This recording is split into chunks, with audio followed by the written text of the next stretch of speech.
Hi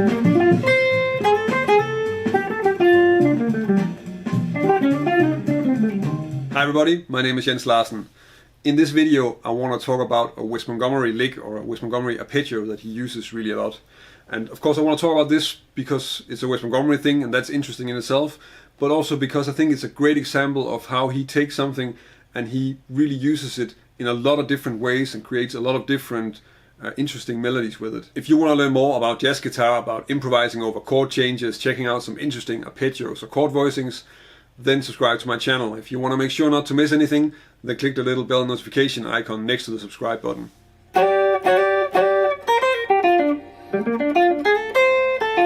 In the fragment that I just played, you can really tell that he's using this arpeggio shape, but at the same time he's not just running up and down the arpeggio, he's really making a melody with it, and he's also making use of some of those phrasing ideas that are really easy if you're playing that arpeggio in this way.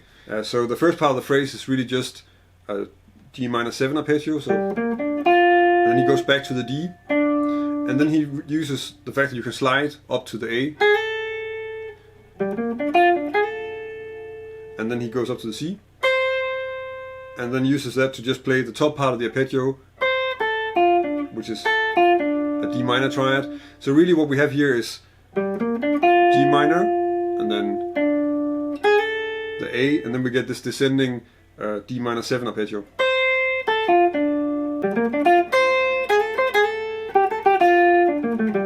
In this example from Unit 7, where Unit 7 is of course a blues in C with a bridge, and he's using this on the C7 now, where in the previous example from 4 and 6 he's using it on a G minor context. In this case, again just starting with a G minor 7 arpeggio and then skipping up to the C and using the same idea with sliding up to the A to continue the phrase. So in that way, in this fragment, all the notes are used, but again not just running up and down the arpeggio. This example is from the live version of 4 and 6 that was recorded at the same time as Smoking at the Half Note, but was not on the original album, as far as that's at least the version that I know of it. It was included on the version that I had, which was from a sort of a compilation called Impressions. This first part of this line is of course just really a blues line, so and it's very much reminding me of Take 5, in fact.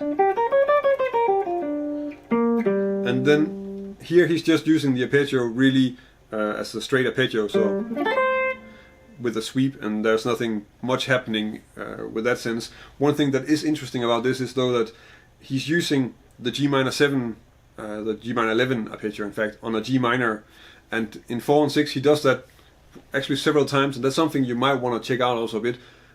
When he's playing on that form, most of it is G minor because it's basically Summertime in G minor. Then he's also sometimes really taking some time to emphasize certain extensions. In this case he's really going for the C, which is not the thing that you really hear on a G minor chord. He goes for the 13 also at some points in the solo, and I think those kind of considerations are really useful if you're playing pieces like this that are modal, that you really want to at some point really try and for a longer period of time emphasize a certain extension to really get the sound of the mode also out there. And I think that's something that's typical for him. Miles kind of does the same thing on So What actually.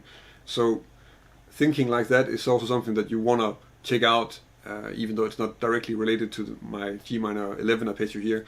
But I think it's also an important thing to notice, and if you're anyway listening to his music, he has quite a few recordings of 4 and 6, and he almost always does something like this, so it's worthwhile checking out. This idea of taking a phrase from Wes Montgomery in this case, and then just looking at how he uses it in several different places, is something that is of course different from how I normally make my videos. But if you have an artist who also has something that he uses really a lot, and you think that that could be something I could do a video on, then leave a comment on this video. If you can give me a few examples of it, then maybe it's something I can check out.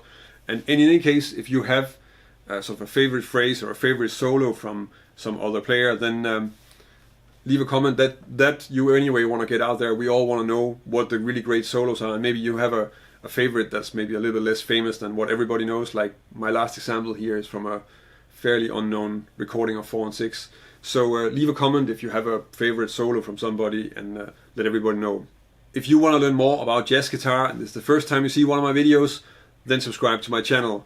The videos that I publish here every week are on finding some solid methods and good strategies to exploring all the great things about jazz guitar. If you like this video and you want to help me keep making videos, then check out my Patreon page. It's because of the support that I'm getting from my patrons that I can keep on publishing videos every week.